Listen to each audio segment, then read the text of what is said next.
everyone, welcome to this series, Human Design. How does it feel?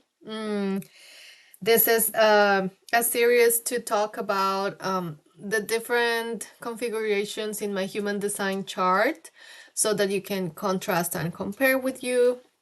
This is something that when I started to study human design, didn't necessarily found a lot of availability about it on the internet, like how, I mean, you can find the definitions and stuff, but how does exactly like that manifests in like a person's life. And so that's why I thought I could serve you all by just offering this reflection to you, and I hope it helps.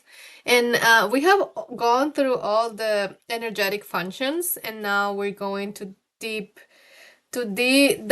deep, not that deep, but to dive into the gates, right? So take a look at your chart and see if you have these gates that I'm going to talk about. These are my gates. And so depending on your experience, if you have the same. So the first gate is in the head center, and it's called, this is the gate 63, doubt. And as far as I understand how this manifests in my life, uh, literally, this gate means that if you have it, you will experience doubt about life, especially because you have the ability to see when things don't make sense in systems. Like, as human living beings, we live immersed in different systems, right? And so with this gate, and like a heightened sense of logic, it would be like easy or almost like natural to you to see those things that don't make sense, and that creates doubt. And doubt creates the possibility to open yourself to new knowledge, new systems, change, transformation, right? I think for me, this has been somewhat difficult gate because it means that I am rarely satisfied with reality and with life, because it's easy, again, once I have gone through a system or like immerse myself in a system, to see all the holes, the inconsistencies, the weaknesses, and that can be despairing, I think. And it's hard, yeah, just because you don't necessarily conform to things, you're not necessarily oblivious to the things that don't work. And I think, yeah, again, like the in my experience, the important part here is to don't despair, and rather be curious, be open to new ways of doing things, new way of learning things, because this also can make us very innovative thinkers, because you have questioned the systems, and then you can come up with your creativity with other ways of doing. And so it can be really a gift, if you sort of like avoid getting frustrated by this despair that doubt can cause, maybe. And we will see more of that in another gate. Let's look at gate 24, which is located at the Ajna Center. So it's called rationalization.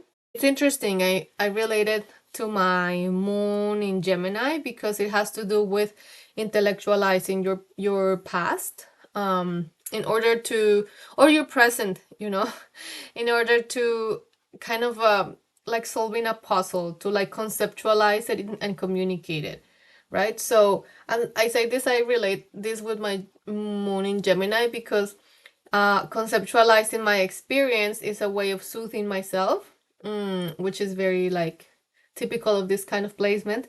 But of course, that has a shadow, like to over rationalize. But in truthfulness, this gate 24, it's something that we actually do. Like, this is not necessarily negative, or like not immediately like a shadow side, which is to really look at uh, things that are happening and that have happened, and conceptualize them, rationalize them, and offer, like, communicate that to others, right? Like, this is exactly what I'm doing right now.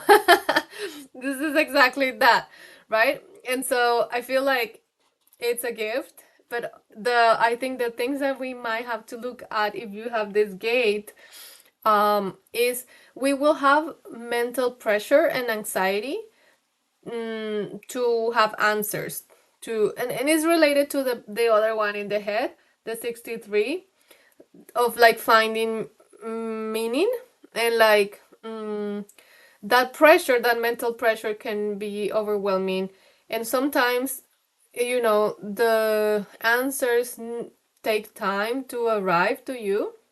And as a matter of fact, and we have talked about this before here in the series, um, answers would come when you're calm, when you are centered, right?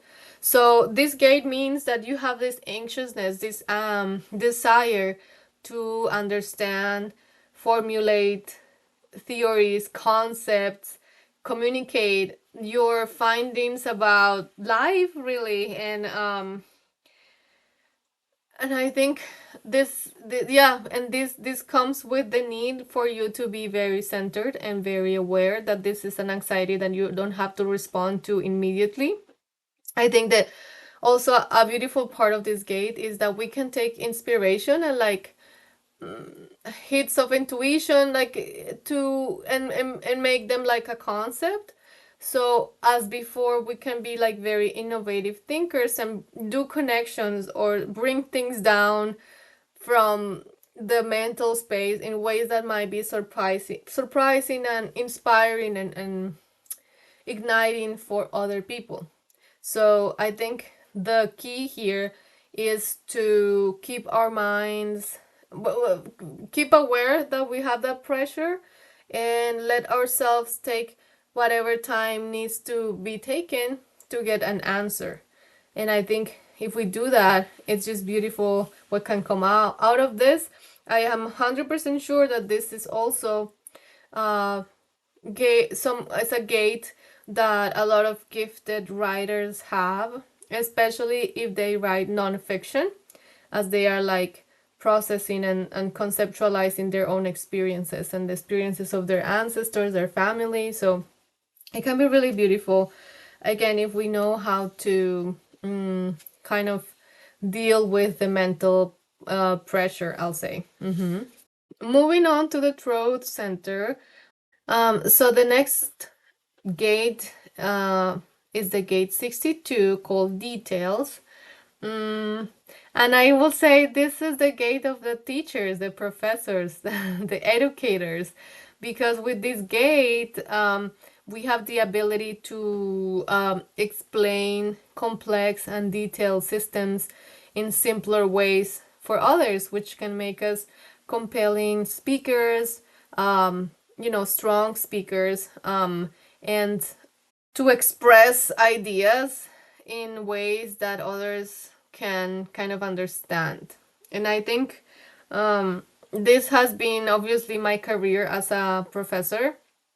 I have taught so many different groups of people, like at high school, I have taught college, I have taught people in Latin America, in the United States, elderly people.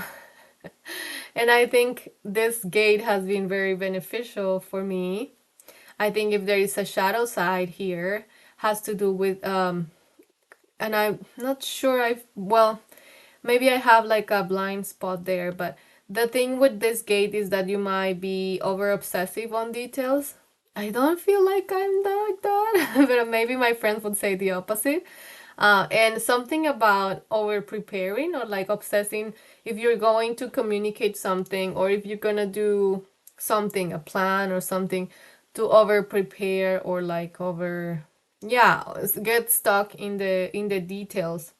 Even with projects, if you find yourself stuck because you're on the minutia of the steps instead of moving forward, that could be also part of it.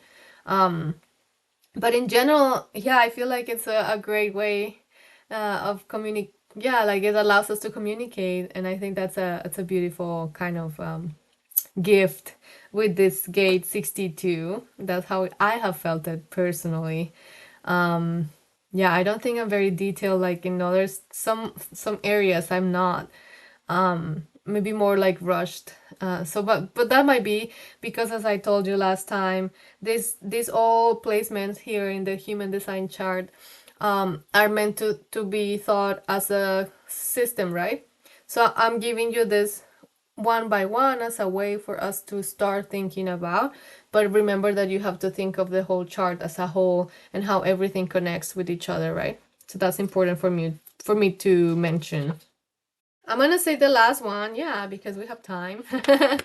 Gate 16, 1 6 16, called skills, also in the throat center. And it's really fun. This is a gate that means that that you have a lot of skills, like very very diverse array of skills that you have kind of collected through experimentation and repetition that has gotten you mastery in those things. I love this gate because I have told you before, I have studied so much, like in the traditional Western academic system, but actually a lot of my skills I have taken like just by experimenting by myself. For example, editing videos or creating video art, some of my visual work, my performance, all of those things I wasn't officially trained for, but I just experimenting. I've done it. Some consulting work that I've done with mm, organizations like nonprofits. All so those are skills that like I didn't like no one taught me how, but like I just experimented with it, and then I have them, and it's like a very diverse indeed array of skills. The shadow, potential shadow here, if you have this gate 16, is twofold. So whether you can be overcommitted to certain skills that are not aligned to what you desire or what makes you happy or like what you actually want to do. And so if you are doing something, for example, a job or something I don't like, you might be good at it, but you're not feeling it. And then the other option is then you're not doing anything, right? You're not exercising any skills because you're not allowing yourself to pursue things that are of interest. So in both cases, I guess there's indifference, but in one case you are doing what you don't want, and in the other case you're just not doing anything. And both questions for both sides of this coin are what are the skills that make you passionate about, like make you excited about, that like you feel yeah, that it's something that you enjoy doing, and that because again there might be a lot of things that you can do, but that doesn't mean that you should be doing those. And so it's really a question about what resonates with you and what is bringing you pleasure and joy. So that would be gate 16, skills. And I think that should be it for today. We saw 4 gates, and we will see 4 gates in the next episode. Thank you for tuning in. Sending lots of love. Mwah.